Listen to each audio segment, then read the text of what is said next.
Il faut que je redéfinisse la loi d'attraction du coup. Ben oui, ce serait pas mal, ouais. La définition de la loi d'attraction serait que, grosso modo, on matérialise nos pensées. C'est-à-dire que nos pensées les plus récurrentes sont matérialisées dans nos vies. C'est-à-dire que, grosso modo, pour schématiser, on matérialise nos pensées dans la vie réelle. C'est-à-dire que l'idée commune, c'est qu'on pense au positif et on attire du positif, on pense du négatif, on attire du négatif. Ce qui est intéressant, c'est qu'il y a cette loi du coup, mais il y a aussi une loi qui précède la loi de l'attraction, c'est la loi du rythme hypnotique. Dans la loi de l'attraction, on matérialise nos pensées. Et en fait, la loi du rythme hypnotique, en gros, ton cerveau, il s'habitue à penser à certaines choses. Et en fait, tu vas penser à ces choses de manière inconsciente. Par exemple, si tu es quelqu'un qui pense négatif, ça va être bien plus dur de déconditionner ton cerveau à penser positif. Inconsciemment, du coup. Parce que oui, en fait, dans la logique, c'est d'abord le conscient qui interagit après avec le subconscient à force de répétition. Mais oui, quand je parle du rythme hypnotique, je parle du subconscient. C'est subconsciemment, tu vas penser toujours à la même chose. Dans l'ordre des choses, c'est loi du rythme hypnotique et ensuite loi de l'attraction. C'est pas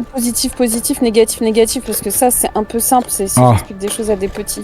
Vas-y alors. Si on parle de la vie, tout n'est pas d'un côté ou d'un autre. Parfois, ça peut être un peu plus subtil que ça. Donc, c'est plus de me dire si dans ma vie, alors après, moi, j'appelle ça les lois de l'univers. Je sais pas si ça se rapproche pas. Si tu dis, j'ai besoin de changer quelque chose dans ma vie, ou voilà, je veux aller vers une nouvelle mission dans ma vie, enfin un secteur d'activité, ou je sais pas, quelque chose dont j'ai très envie, je sais pas, monde associatif, quelque chose comme ça, et que je vais y penser régulièrement, mais parce que en fait, ça commence à vraiment être quelque chose auquel je pense souvent, quelque chose qui commence à vraiment habiter mes pensées. Je me renseigne, dès que je vois quelque chose qui touche à ça, je vais naturellement être attirée par ça, parce que alors, je sais pas si c'est ce que tu veux dire par hypnotique, Raphaël, mais finalement c'est quelque chose qui vient vraiment à toi naturellement, parce que comme c'est un sujet auquel tu tiens, tu vas être attiré par tous les mots-clés peut-être autour de ce sujet-là, et que ça va devenir un peu ton quotidien, et ben finalement tu vas attirer des gens peut-être qui sont dans ce secteur-là, tu vas peut-être faire des rencontres autour de ce secteur-là parce que tu vas t'y intéresser, et tu vas attirer à toi l'information, les gens, ou peut-être les opportunités, parce que c'est quelque chose petit à petit qui va faire partie de ton quotidien.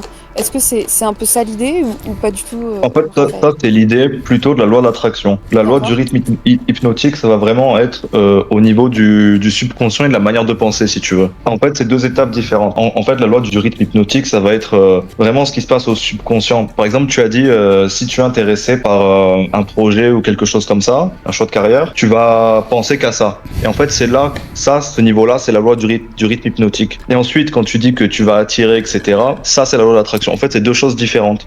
C'est compliqué à intégrer, mais en fait, c'est dissocié en deux. Je me suis penché vers pas trop, moi. Tout ce qui était plutôt scientifique, la psychologie, l'étude du subconscient, etc. Et en fait, c'est très matérialisable concrètement, en fait. C'est que quand on passe par la loi du rythme hypnotique, qui est en fait une reprogrammation du subconscient, en fait, on va, entre guillemets, changer notre manière de penser inconsciemment, et ensuite on va pas, comme tu dis, attirer par les vibrations. Inconsciemment, tu vas te mettre dans des situations toi-même. Ce qui m'a semblé intéressant en fait, surtout, c'est que quand tu lis par exemple les écrits religieux, tu retrouves en fait tous ces symboles justement très terre à terre, et en fait tu as une relecture totalement différente, et ça c'est génial, parce qu'en fait tu comprends que tout est à portée de main. C'est-à-dire que quand les religions parlent de Dieu, en fait, cette force est en toi, ta force de création, elle est en toi. Quand je dis que la force créatrice est en toi, ça veut dire que toi, inconsciemment, tu as une capacité folle d'atteindre tes objectifs et tes rêves, etc. Mais en fait, comment ça a été démontré scientifiquement, ça, c'est que le cerveau va filtrer, en fait. C'est-à-dire que si, admettons, tu n'avais pas cet objectif, mais que cette personne se serait présentée à toi, tu ne l'aurais pas perçu de la même manière. Une personne qui veut, admettons, une Ferrari. Admettons, cette Ferrari, elle peut passer, avant d'avoir cet objectif, elle peut passer 20 fois devant lui que jamais il la remarque. D'un coup, parce qu'il l'a en tête, il va la filtrer. Et en fait, c'est là que c'est rien de spirituel. Enfin, j'ai lu un livre qui s'appelle Plus malin que le diable de Napoléon Hill. D'ailleurs, il est génial parce qu'en fait, il raconte ce qu'il appelle l'autre soi. Et en fait, il parle de l'autre soi qui est en fait le moi enfoui. Et en fait, il explique que c'est justement ça que lui considère du coup comme l'énergie créatrice, les lois de l'univers, etc. Et que c'est en chacun de nous. Et il explique que justement, on peut y accéder presque sur commande en fait. Donc il y a son autre lui, dans son autre soi qui représente en gros le divin, et en même temps il y a le diable en fait qui représente les peurs, etc. Et en fait là où c'est, je sais pas si c'est lui qui l'a halluciné ou s'il l'a vécu comme une intuition, ou... parce que pour lui il dit que ça lui a apparu mais que c'était libre à interprétation. Cette entité explique les biais par lesquels il contrôle le monde. C'est connu que le diable est à la tête de tous les sociétés, etc. Et en fait, il explique que pour accéder à son autre soi, il faut être capable d'avoir un esprit libre et de réfléchir par nous-mêmes, ce qu'on nous inculque pas dès le plus jeune âge. On nous inculque même le contraire. Et est-ce que ça va jusqu'à dire qu'il y a une élite à qui on réserve finalement cette capacité de réflexion ou pas dans ton livre ? Si je vais un peu plus loin dans l'idée de ce que dit Raphaël, effectivement, on nous inculque depuis enfant, et je suis même complètement d'accord avec ça, le fait d'arrêter de réfléchir librement et de nous donner un cadre dans lequel on réfléchit. Clairement, c'est l'école. Ouais, de ouf. Voilà. Et du coup, si c'est décidé comme ça, si la société est faite comme ça, il y a bien à un moment donné quelqu'un qui... Enfin, il y a des règles, il y a des lois qui ont été faites pour que ça soit de cette manière-là. Donc si c'est fait de cette manière-là, pourquoi c'est fait de cette manière-là, plutôt que de se dire finalement, si chacun pouvait exprimer son plein potentiel, on vivrait peut-être dans une société de dingue où il y aurait plein de solutions à plein de problèmes qui sont aujourd'hui. Donc c'est quoi l'enjeu ? Comme il dit dans le livre, l'entité dit qu'il a une armée de gens bien placés dans toutes les sociétés, etc. Mais quand tu comprends que le diable réfléchit par peur, c'est la représentation des peurs, etc. En fait, c'est juste que tu comprends bien que l'élite veut maintenir les gens en bas parce qu'ils ont peur qu'ils se soulèvent ou qu'ils fassent mieux ou qu'ils les détrônent. Ou... En fait, il y a toujours la peur de quelque chose. Soit la peur, soit les vices, il appelle ça. Est-ce que tu penses que déjà les cartes sont déjà distribuées d'avance en fait ? Si on regarde au niveau mondial, est-ce que tu penses par exemple que certaines guerres sont préméditées donc à l'avance pour atteindre un but final ? Bien sûr, ça j'en suis persuadé. Pourquoi il y a les guerres ? Parce qu'il y a des ressources à exploiter, parce qu'il y a pas de ressources illimitées pour tout le monde. Et c'est pour ça que moi je pense que les guerres au jour d'aujourd'hui, elles sont là pour distraire le peuple. Les guerres, que le bas peuple ne voit pas réellement les problèmes qu'il y a dans la société. Par exemple, il va y avoir un problème, je sais pas, dans n'importe quel pays en Azerbaïdjan. On va en parler ici justement pour divertir le bas peuple, créer une diversion sur les problèmes qu'il y a vraiment. Justement, le peuple ne peut pas réfléchir. Par exemple, pour moi, tout ce qui est distraction comme le foot, pour moi, c'est un abrutissement qui est fait exprès pour distraire le peuple en fait. Un peuple qui se distrait, un peuple qui s'enfume, un peuple qui boit, ne pense pas forcément à réfléchir, tu vois. Le fait de faire peur en disant regardez ce qui se passe là-bas, donc tenez-vous bien sage parce que si demain ça vous tombe dessus, vous ne pourrez plus rien faire. C'est comme quand il y avait grosso modo la guerre en Ukraine, que les gens ils avaient peur alors qu'en vrai ça nous aurait jamais touché. C'est pour ça que c'est pour maintenir les gens soit dans la peur, soit dans des distractions futiles, quoi. Le peuple, il peut pas réfléchir. Non, mais effectivement, tu mets la pensée des gens sur un point précis. Comme ça, tu les empêches de réfléchir, ou en tout cas, tu prends la bande passante pour éviter qu'ils aient le temps de réfléchir à autre chose. Oui. Exactement. Comme le foot, alors. Et je pense que, pour en revenir au sujet de base, c'est comme ça que les élites gardent leur contrôle, en fait. Mais moi, je pense que les guerres, en tout cas les guerres actuelles, qui sont menées en tout cas au Proche-Orient, moi, je pense qu'elles ont un but bien précis et par rapport à certains pays, en fait. Et que tout est calculé d'avance, en fait. Par rapport à un but précis. Et vous parliez de spiritualité, moi, je pense qu'il y a un certain lien. Après, je peux pas développer trop ici, tu vois. C'est la théorie sur le fait qu'il y ait une certaine population qui ait un but communautaire. Non. Et donc, après, je veux pas trop. Non. C'est sur l'éventualité. Encore une fois, je sais qu'on passe pour des fous. Hein. Sur l'éventualité où effectivement il y aurait l'éventuelle venue d'un messie en fait, tu vois, et que tout est calculé d'avance en fait, et qu'il y a certaines guerres qui sont dirigées vers certains pays pour un but ultime. Quand par exemple tu vois que le grand I bombarde l'Iran, que l'Iran derrière va se défendre, ce qui me paraît tout à fait normal et légitime. Hein. Quand un pays est attaqué, en tout cas l'autre se défend. Bon, ça me paraît normal. Quand tu vois que Trump soutient le grand I et que tu vois qu'au dernier moment, en fin de compte, Trump déclare, en tout cas, je n'ai pas d'autre mot, un cessez-le-feu comme par hasard. Donc pourquoi en fait ? Mais moi, je te maintiens ce que je dis depuis le début. Je pense que Trump, c'est un des derniers. C'est la meilleure chose qui soit arrivée pour les États-Unis parce que c'est le dernier qui réfléchit. Je pense que c'est celui qui respecte le moins les ordres qui lui viennent au-dessus. Est-ce que tu penses pas malgré tout que Trump serait la marionnette? Est-ce qu'il n'y aurait pas quelqu'un d'autre au-dessus? Je pense que c'est moins une marionnette que ses prédécesseurs, en tout cas qu'Obama, etc. Non, mais je parle pas de... Oui, d'accord. Mais moi, je pense que le problème principal, c'est États-Unis, France, Angleterre et toute l'Europe, l'OTAN, etc. C'est au-dessus de là qu'il faut se pencher. Moi, je pense que c'est là qu'ils sont doués, c'est parce qu'ils te désignent Ils arrivent à te faire désigner un ennemi sans que tu saches pourquoi. Mais lequel ennemi? Par exemple, pendant un moment, c'était le grand I. L'ennemi? Le grand I? Le grand I avec ce qu'il y a en dessous. L'ennemi, le grand I? Non. Oui, à un moment donné, la croyance populaire, c'était que c'est eux qui dirigeaient le monde. Mais est-ce que tu crois pas à ça, au final, toi?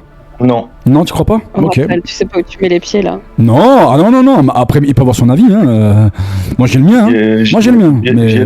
J'ai longtemps cru, et je vais t'expliquer pourquoi je ne pense pas que c'est Après, lui. son avis, ouais. Un raisonnement très simple, un raisonnement très simple. Est-ce que celui qui dirige le monde, il a tout intérêt à ce que le peuple pense que c'est lui qui dirige le monde? Moi, je pense qu'en tout cas, d'une certaine manière, on peut voir par certains actes et certaines actions que oui, que même s'il ne dit pas ouvertement, certains actes parlent d'eux-mêmes en fait. Pas A plus B, tu vois ce qui se passe, voilà. Non, moi je pense que c'est les mêmes gens qui les ont parqués là, qui leur disent quoi faire et que c'est eux qui passent pour le bouc émissaire. Pendant que les choses sombres se passent au niveau de l'Europe, l'Amérique, l'Angleterre, l'OTAN, l'ONU, etc. J'ai pas la même vision, mais bon, après chacun la sienne. Pour moi, c'est le plus logique.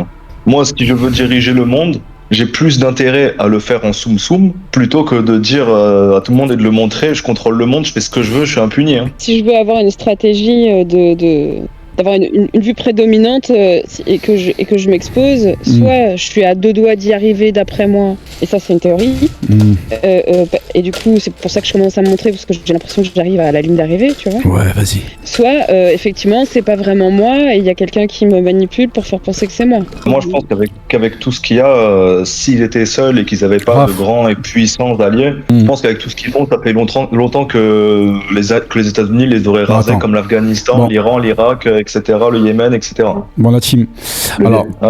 Alors, j'ai retrouvé la vidéo. Alors, encore une fois, elle n'est pas officielle. Elle fait partie en tout cas de mes théories à moi. Je vous la partage. Et si la Troisième Guerre mondiale était déjà en marche? Ce ne sera pas une guerre comme les autres. Ce ne sera pas une guerre pour le gaz, ni pour l'uranium, ni même pour des frontières. Ce sera une guerre pour l'âme de l'humanité. Attends, j'y vais, mais ça va. Et ce qui viendra a déjà été signé.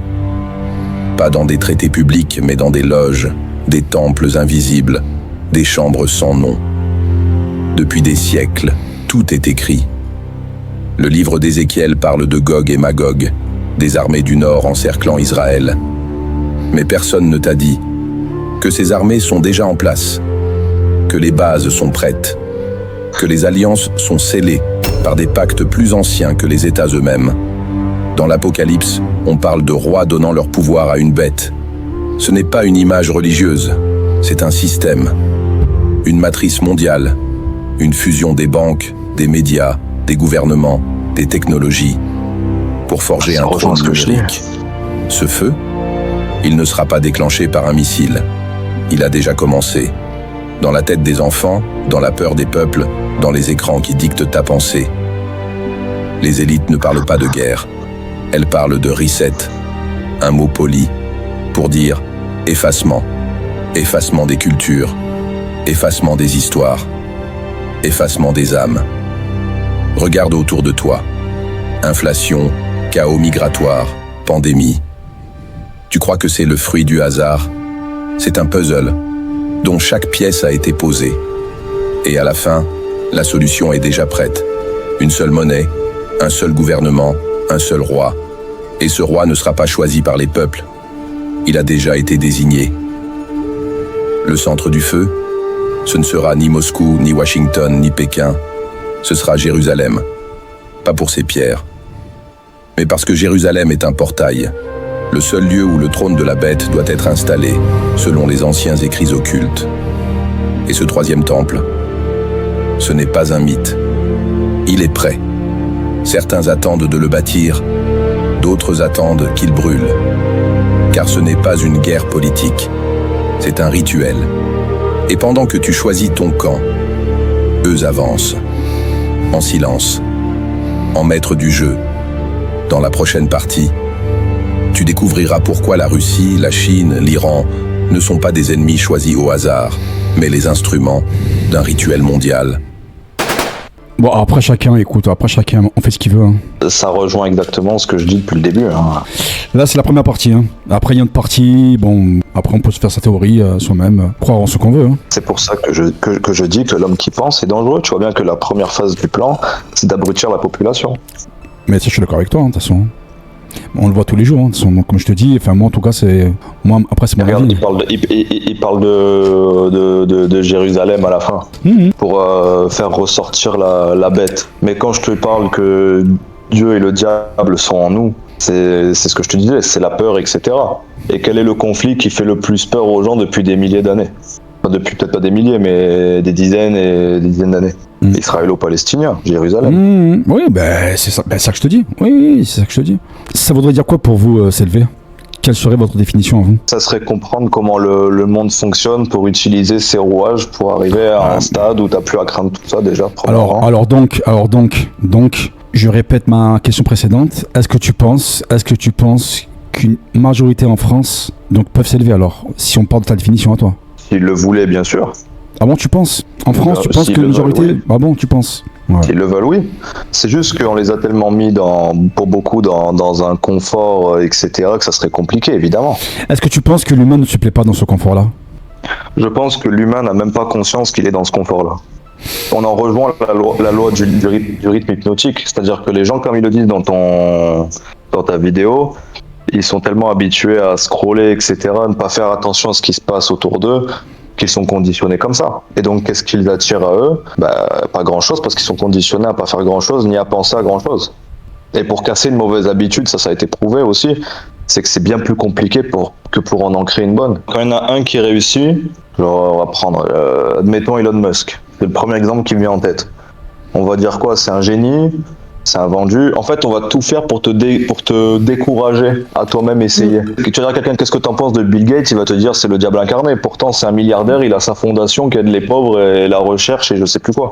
Dans leur tête, ça va être le diable incarné. C'est pour ça que pour moi, le plus gros apprentissage à faire, c'est le désapprentissage en vrai de vrai. Il y a une question dans le chat de Carole. Bill Gates, pour le coup, il faudrait en dire quoi? Il est un ange?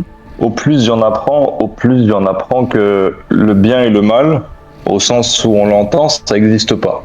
Donc déjà, on peut pas définir parce que je pense que le bien et le mal, premièrement, c'est propre à chacun, c'est propre aux lois propre environnement dans lequel on vit. Il y a trop de paramètres pour définir ce qu'est le bien et le mal. Donc, est-ce que moi je suis apte à définir Bill Gates? Je pense pas. Je pense qu'il fait des bonnes choses, notamment avec sa fondation. Après, est-ce que c'est un ange? Est-ce que ça ne l'est pas? Je ne sais pas. Après, chacun a sa propre vision du mal et du bien, oui. Donc là-dessus, je suis d'accord. Comme je disais aussi, de la société dans laquelle on vit. En 1800, l'esclavage c'était génial. Aujourd'hui, c'est une abomination. Juste pour illustrer le fait que ça évolue. Dans la vidéo, il fait beaucoup référence à la Torah et par extension à la Bible aussi. Mais c'est que quand tu lis la Bible et la Torah avec ce qu'on sait sur la loi de l'attraction et la loi du rythme hypnotique, tu as un œil qui est complètement différent de ta vidéo parce qu'en fait, il la voit d'un œil concret dans le sens où c'est écrit, il la voit de manière très littéraire.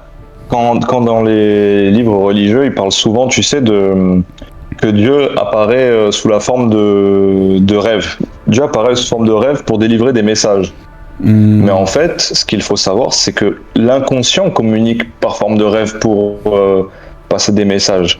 Et je pense que, en fait, toute cette partie-là, c'est une partie où on a oublié les symboles et que je pense que ça a été interprété d'une manière aussi pour permettre aux humains d'établir des sociétés grâce à ça. Il faut pas faire ci, il faut pas faire ça, il faut pas faire ci, il faut pas faire ça, ça c'est péché, ça c'est pas bien non plus.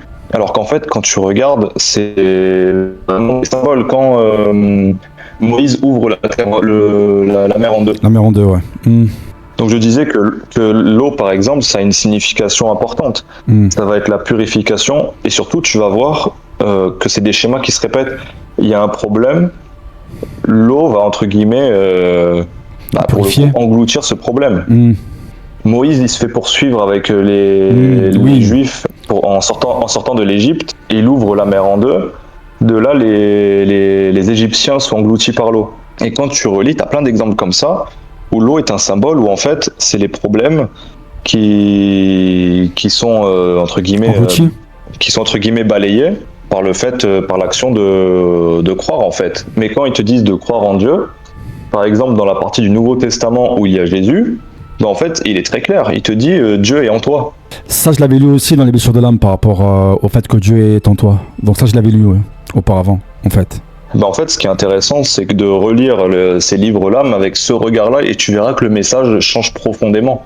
Par exemple, quand tu lis, après c'est peut-être moi qui interprète comme ça, mais quand tu lis la Genèse, Adam et Ève, ils mangent la pomme. L'arbre de la connaissance du bien et du mal. En fait, pour moi, je pense que le jardin d'Éden symbolise l'ignorance, entre guillemets, que quand ils mangent la pomme, ils accèdent à un niveau de conscience qui est supérieur, et en fait, ça représente juste l'évolution humaine. En vrai de vrai, c'est juste imagé, c'est romancé. En fait, je pense que c'est réel, mais d'un point de vue spirituel, personnel, et pas d'un point de vue écrit noir sur blanc, ça s'est passé comme ça. Le serpent qui image le diable, qui leur dit il va rien vous arriver, machin, c'est la petite voix qui va qui peut pousser à faire du mal ou à transgresser les règles, en fait. Et alors que la voix de Dieu, justement, qui les surveille dans le jardin d'Éden, ça va être ton toi intérieur qui te dit en fait ce qui est bien et ce qui est mal. Et en fait, quand ils mangent la pomme, ils en prennent conscience de ces deux voix qui sont en eux. Ouais, donc ce sont des métaphores, quoi. Exactement. Je pense que c'est une grande image. Quand tu mets bout à bout, ça rejoint tout ce que je dis depuis le début. Il y a Carole qui demande, alors, le niveau conscience supérieur est pas activé grâce à la glande pinéale? J'avais lu quelque chose dessus, mais je sais qu'il y a plusieurs zones du cerveau qui s'activent selon si c'est ton subconscient, la manière dont il traite l'information, etc. Mais je ne les ai pas toutes en tête. À force d'emmagasiner des situations, ton subconscient, en fait, quand il va voir une similarité dans une situation qu'il est en train de vivre actuellement, il va savoir comment ça va se passer, etc. Et en fait, ce qu'il faut faire. Toi, tu as l'impression que c'est une intuition, mais en fait, juste que ton subconscient, il a emmagasiné peut-être des centaines de fois la même situation sans que toi, tu t'en rendes compte. Et il a tiré ses conclusions. Pour toi, Lindsay, ou pour la team, une personne qui serait plus sensible aux intuitions, ça serait une personne qui serait plus apte à écouter les autres, enfin, ou en tout cas être plus ouvert à l'écoute, si j'ai bien compris, ou pas? Ou non, ça n'a rien à voir. Avec une sensibilité, non, enfin aux autres, pas forcément aux autres, non, c'était pas dans ce sens-là, c'était plus une capacité à écouter ces petits feelings ou ces trucs, enfin je sais pas, moi ça m'arrive assez souvent de me dire, je vais donner un exemple, parce que t'aimes bien les exemples. Ouais, j'adore. Je vais donner un exemple. Ouais, donne un exemple. Donc, des fois, je sais pas, je prépare mes affaires pour partir quelque part, et puis je me dis, putain, ce truc-là, il faut que je l'emmène. Mais ça n'a absolument aucune logique. C'est-à-dire que, je sais pas, je me dis, tiens, il faut que j'emmène cet objet-là, aucun rapport avec là où je vais, et mon cerveau, il a beau chercher le lien. Ouais, je trouve pas. Il y a aucun, mais vraiment aucun lien. Ouais, ok. Maintenant, je sais que quand ça m'arrive, je prends le truc que je dois que mon cerveau me dit, ou mon intuition, ma petite voix me dit il faut prendre ça, et systématiquement en fait j'en ai besoin, et c'était impossible de prévoir à l'avance. Donc il y a des choses comme ça, comme si je savais d'avance que j'allais vivre, alors je ne le conscientise pas, je ne sais pas. Je le fais pas comme dans l'exemple de Raphaël, mais par contre vraiment, et systématiquement quand je m'écoute pas en me disant non, à chaque fois je m'en mords les doigts en me disant j'aurais dû écouter cette petite voix qui me disait prends ce truc là ou appelle telle personne, tu verras, ça va te servir pour après. Donc c'est plutôt dans ce sens-là d'avoir dans l'écoute de soi-même en fait, du coup. Ouais, mais vraiment, mais dans la petite voix, c'est pas quelque chose de raisonné. C'est pas, je sais pas, je vais vérifier que ma roue dans la voiture, elle est bien gonflée si jamais je crève. Non, c'était pas ça. C'est, tiens, je vais prendre ce truc-là, aucun rapport avec. Et ben finalement, ça m'est utile. Ou voilà, c'est un exemple, hein, ça peut être d'autres choses. Ça peut être, tiens, je pense à quelqu'un, il faut absolument que je l'appelle maintenant. Je l'ai pas eu depuis 15 jours, pourquoi à ce moment-là? Et en fait, c'était le moment où il fallait que je l'appelle parce que, en fait, il se passe un truc et finalement, je vais pouvoir intervenir. Dans le livre de Napoléon Hill, il explique que lui, il a parlé avec justement ce qu'il appelle son autre soi, en fait, c'est-à-dire qu'il communique, il arrive à personnifier son subconscient, comme s'il lui parlait, en fait. Et il expliquait qu'il voulait publier un livre, il me semble, mais qu'il ne savait pas comment faire. Et d'un coup, ça lui a apparu, Et son subconscient, enfin son autre soi, comme il l'appelle, lui a dit, il faut que tu prennes exactement $25, qu'avec tu vas prendre un hôtel pour parler à telle personne, etc. Et lui, il se dit, mais attends, mais comment j'ai l'argent, puisque je n'ai plus d'argent? Alors son subconscient lui répond d'aller demander à son beau-frère. Son beau-frère lui en propose le double, il me semble. C'est à quoi il décide d'écouter uniquement son subconscient, donc il insiste pour prendre que la somme initiale. Et au final, ça se découle que ça se passe exactement comme son autre soi l'avait prévu. Comme s'il y avait quelque chose en lui qui savait exactement ce qu'il devait faire. Pour résumer par rapport à la loi de l'attraction, vous pensez qu'une façon générale, donc du coup, il suffit de penser positif pour attirer le positif quand même? Non, je pense que déjà, la base des bases, ça serait reprogrammer son subconscient pour reprogrammer ses pensées pour ensuite pouvoir utiliser la loi d'attraction.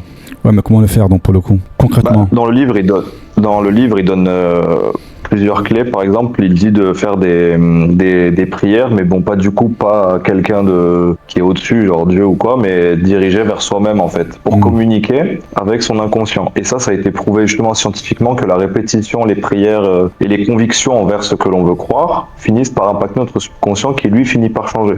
En fait, tu changes ton identité intérieurement, quoi. Et ils insistent surtout sur la prière avec vraiment une foi envers Soi-même alors ce qu'on veut, etc.